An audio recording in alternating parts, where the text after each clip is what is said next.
Hi, this is Tessa with 20 with Tessa again, and today what we're going to be discussing is Veterans Gravesite Records and how you can add those veterans records to your one name study.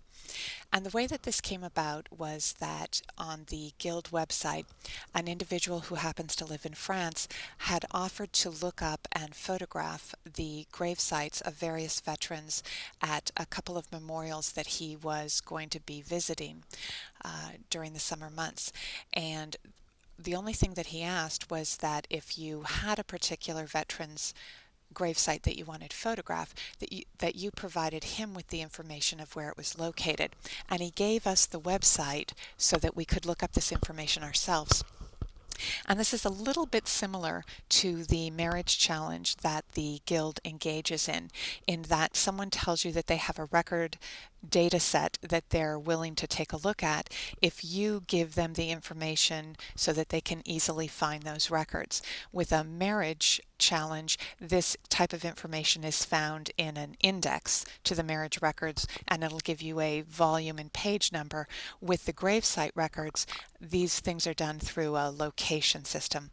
And so after I took a look at that and found that in fact I did have one Keo who is buried at a memorial over in France, I decided to check out all of the Keo veterans that were on the War Commission website. And then once I took a look at that, I also thought, hey, there has to be something that's similar to that in the United States, and in fact there is. So today we're going to be discussing how you can find those gravesite records and also how you can gather that data and put it into your one name study. All right, when you go out to the internet, what you want to do is go to www.cwgc.org, and that's going to bring you to the Commonwealth War Graves Commission. And we've landed on the home page, and it gives you a lot of information. One of the things you're going to want to do is to go take a look at the Learning and Resources tab as well as the About Us tab, because it gives you a little bit more information about this organization. But for our purposes, what we're going to do today is we're going to find War Dead, and I'll be typing in my surname, which is Keogh, spelled K-E-O-U-G-H. Now, if you had a very common surname, and what I mean by that is that there's going to be a lot of instances of it. What you could do is you could select the service so that you're limiting your results, or you could select the war. This Graves Commission site brings up information about World War I and World War II. So I have a rather unusual surname as far as a number of results, so I'm just going to leave both of those blank. So hopefully it will bring up all results in both wars. So you hit the search tab, and rather quickly it brings up your results. And what you'll notice is it tells you what your search was right here, and it also gives you the records that match your search criteria. So in this instance I have 23 records. Now something to take a quick look at is if you had a number of records, or if you were looking for a particular person, there are filter results here to the left. You could look for the country, you could look for the war. If you wanted to know, or you wanted to limit it by what force they served with, or what branch of the service they were in, you could do that. As I mentioned, I have the 23 records, and so what I'm going to do is come over here to export data. One other thing I want to point out to you is you're given certain information and it's all labeled right here. But if you were to just grab this information and paste it into a spreadsheet, you would not be getting all of the information that this site has. So if a site allows you to export data or to download through their system, definitely check that out, because I'm going to show you, once I've opened my Excel spreadsheet, what additional information shows up in that export that is not shown here on the face of this table. So I'm going to export the data, and it's just a simple matter of clicking the export data key right here. And depending on which system you have open, I'm using Google Chrome. The information comes down in a CSV, which is comma separated value document, and for my purposes it will go into Excel. you might put it in a different spreadsheet program. So this is your download section, and depending on what browser you use, it'll be somewhat similar. Okay, we are in my Excel spreadsheet right now, and what I did was I exported that data and I pasted it into the Excel spreadsheet. And I'm going to show you that section in just a moment. But in the first instance, and if you have watched any of my other videos that involve spreadsheets, you'll know that I always encourage you to do two things when you have a workbook. The first one is to have your first worksheet be your instructions. So you'd give yourself a column that was for the date, another column that's for the project. In this instance, we're acquiring the cemetery information from the UK Grave Commission for the surname Keogh and all the variants. Then I have a number of tasks that I need to accomplish in order to finish my project, as well as the methodology. This is probably the most important section, because if you're working on your data and you need to come back to it at various times, you need to know what the methodology was, what the steps were that you took in order to gather your data, how you worked with it, where you left off, where you're going to pick up, any of those kinds of things. Your methodology also helps you in that it gives you any of those little quirks. If you need to do copy and paste special, or if you need to transpose, or just what you need to do in order to tidy up your data once you get it into your spreadsheet. I always try to make sure that I've determined how many records it is that I'm getting from any data set, because this way I can always do kind of a quality control check and make sure that I got everything. And then I always keep track of the status of what I've done, so I know where I need to pick up.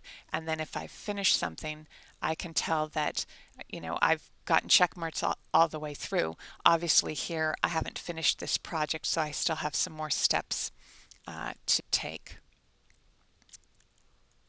I also have a section that is additional notes, so if anything comes up in the meantime, or if anything that I see kind of gives me a hint of somewhere else that I should look, I put some additional notes there. I might also put some additional websites, the links to them. In any event, what I did was I have my instructions as my first sheet, and then I enter my data. I copy and paste it, and in this instance you saw that we had 23 results, and I grabbed those results and I pasted it into Excel. And as I mentioned before, you get some additional information, which is that in addition to the name of the individual, their age at death if that was available, their date of death, and the service that they were in, you oftentimes get additional information about their service. And finally, and probably most importantly in this instance, you get the additional information for a number of these people because they've listed who their parents are, where their parents lived, and maybe where the person was a native of. And so in some of these instances, these service members were from the United States, or their parents live in the United States, Australia, some of them are from Canada. So as you go through all of your entries, and I have 3 instances here, my primary surname and my two of my variants.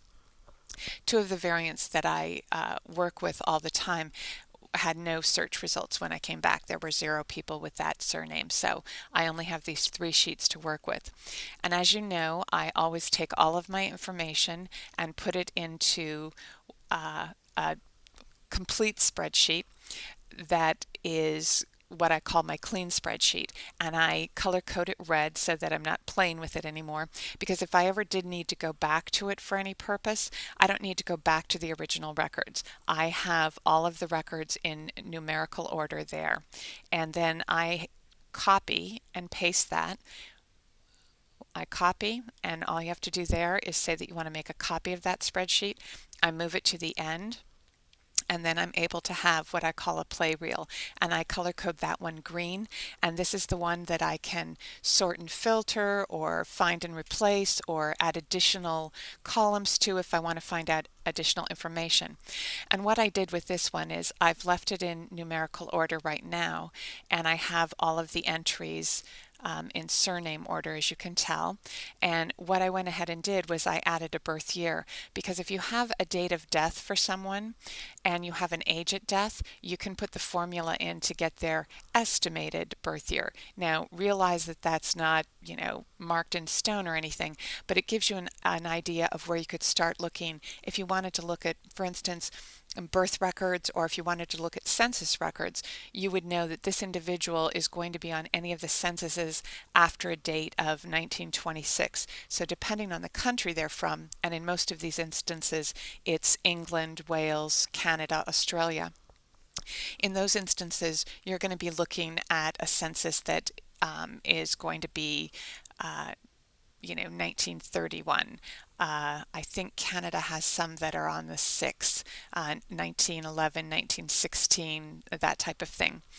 In the United States, it's done on the decades, on the years, 1900, 1910, 1920. So depending on where they're from, it at least gives you some information that you can follow. And as I mentioned before, one of the most helpful things about this is that it gives you information about their families. And so this gives you a whole nother area of information that you can try and check out, whether that's the parents' census information, the parents' birth information, or the parents' death information. And maybe you can recreate a family from this. It's also really helpful to know, perhaps they have a spouse or perhaps they have children, and you can follow them forward. So this was a real helpful data set for me to get, and it was a relatively simple one for me because I have such a low incidence of KEO in a lot of the British records. So I hope that you take a look at this data set and that you incorporate it. And one other thing I'm going to point out is that once I did this, I took a look and thought, oh, I bet you other countries have this same type of information. And sure enough, the United States has this same information. So I'm going to do a separate video talking about using information from the Veterans Administration website to grab data about your veterans and their burial information. So I hope this has been helpful. And if you have any questions or comments, please feel free to get hold of me. So, as I mentioned, if you have any ideas, maybe easier ways to do this, or additional websites to look for Australian, Canadian, South American, any other kinds of records that relate to the same types of grave sites for veterans, please feel free to leave that website link. If you have any questions about this, as I mentioned, please get a hold of me. You can leave a comment here at YouTube. You could email me at tessa.keo@one-name.org. You could post it in the stream or privately on Google+. And you can always go to the Guild website to check out additional information that they might have on the website about doing any of this type of research. You could also visit the Guild on the Facebook page or the Google Plus page. And I would really encourage you to like us on Facebook or to follow us on Google Plus so you can get all kinds of information. Again, thanks for watching and all the best in your studies.